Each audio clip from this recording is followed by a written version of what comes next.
Hello, and welcome to The Explainer.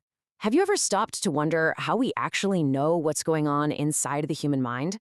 I mean, how do we really know that stress affects memory, or why some people can pick up a new skill in an afternoon while it takes others literally weeks? Well, it's not magic, and it's definitely not guesswork. Today, we're cracking the code on the foundations and methods of scientific psychological inquiry.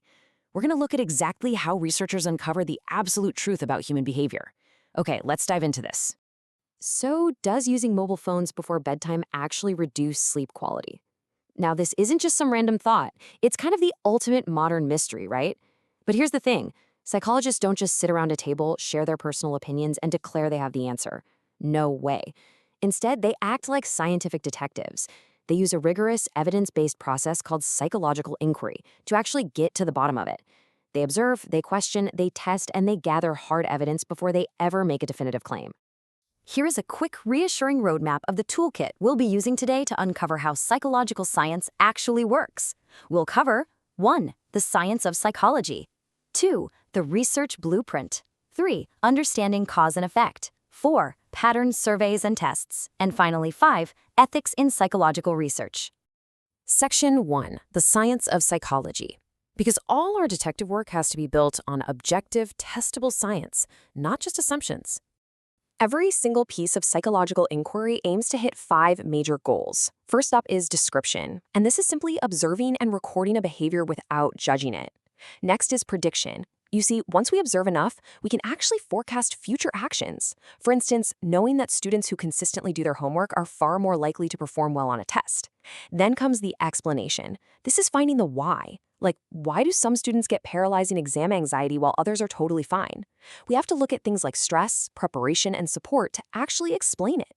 The fourth goal is control, which means using what we've learned to actively change harmful behaviors into healthy ones, maybe through relaxation techniques. And finally, application. Taking all this science out of the lab to improve actual lives in schools, hospitals, and workplaces. We literally move from just describing a behavior to completely transforming it. Section 2. The research blueprint. This is the exact step-by-step process used to systematically solve these psychological mysteries. Now, what's really interesting about this slide is how simple but totally unbreakable this 4-step blueprint is. This is exactly what ensures that every single study is replicable and reliable. Step 1, conceptualize the problem. You've got to clearly identify your question, just like our phone and sleep quality example from earlier. Step 2, collect information. You gather your data through really careful observations, surveys, or experiments. Step 3, analyze the data. This is where you dig in and look for those hidden patterns and relationships. And step 4, draw conclusions. Does the evidence actually support your original idea? The beauty of this is if another researcher follows these exact same 4 steps under similar conditions, they should get the exact same results. That's the real hallmark of true science. But what kind of clues are our psychological detectives actually collecting in step 2? Well, data generally falls into 2 buckets. First, we have primary data. This is fresh, new evidence collected directly by the researcher themselves. Think of things like personal interviews or direct observations. Then there's secondary data. This is evidence that already exists out there in the world, like government reports, hospital files, or previous school records. Both of these are absolutely incredibly valuable for piecing together the whole puzzle. Now, data is also split in another really crucial way: quantitative versus qualitative. Quantitative data is all about the numbers. It gives us those hard, objective metrics like age, IQ scores, or the exact number of hours a student studied. But as you know, numbers don't always tell the whole story, do they? That's exactly where qualitative data comes in. This describes the deeper human experiences, the feelings, the personal opinions, the rich, detailed descriptions of behavior. You usually need both of these to truly understand the human mind. Section 3, Understanding Cause and Effect. Let's move into our core toolkit and figure out exactly what causes what. To really nail down cause and effect, psychologists use the experimental method, which relies heavily on variables.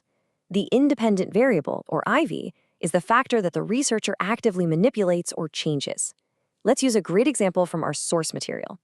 If a psychologist wants to see if listening to soft music improves your concentration, the soft music itself is the independent variable. It's the specific thing we are adding into the mix to see what happens. Which brings us directly to the dependent variable, or DV. This is the behavior or the result that is actually being measured at the end of the day. Continuing our experiment, after the students listen to the soft music, we need to see if it actually worked. So the students' actual concentration levels, or their test scores, become the dependent variable. It quite literally depends on the music. And this brilliantly illustrates how we actually set up the test. We split our participants into two distinct groups. The experimental group receives the treatment, so they study while listening to the soft music. The control group, on the other hand, does not receive the treatment. They study in complete silence. By comparing the test scores of these two groups at the end, we can definitively prove whether the music caused a change in concentration. If the experimental group scores way higher, boom, we've found our cause and effect. Section 4. Patterns, surveys, and tests. These are the other tools in our kit for when we just can't perform a full, tightly controlled laboratory experiment. So what happens when we can't bring people into a lab? Well, we look for patterns. And hold on, stop the presses, because here is the absolute golden rule of psychology. Correlation does not mean one thing causes the other. I'll say it again, correlation is not causation. The correlational method just looks to see if two variables are related. For example, a study might find that the more stress a student experiences, the lower their academic performance. They are negatively correlated. But the stress didn't necessarily cause the low performance. Maybe a severe lack of sleep caused both the stress and the low performance. The huge takeaway here, just because two things happen together, never ever assume one caused the other. Aside from looking for correlations, psychologists have a rapid-fire toolkit for gathering evidence out in the real world. Surveys are fantastic for scaling up data collection. You can ask hundreds of people open-ended or closed-ended questions incredibly fast, though of course you do have to hope they're actually answering honestly. Then there are psychological tests. These are strictly designed tools to measure intelligence or personality, but they must be reliable, meaning they give consistent results, and valid, meaning they actually measure what they claim to measure. Finally, case studies zoom way in. If a psychologist is studying something like a rare learning disability, they might do a case study on just one single individual for months to get incredibly deep, detailed information. Section 5. Ethics in Psychological Research. These are the strict guardrails that keep all these powerful tools safe for everyone involved. All of the tools we've discussed today are incredibly powerful. So you can think of these 5 ethical principles as the ultimate safety manual for psychological science, ensuring that power is never abused. Researchers cannot just do whatever they want. They absolutely must adhere to these 5 ethical principles. First, participation must be entirely voluntary. Second, participants must give informed consent, meaning they need to know exactly what they are signing up for. Third, confidentiality is absolutely key. All personal info stays strictly private. Fourth, no physical or emotional harm can come to the participants, period.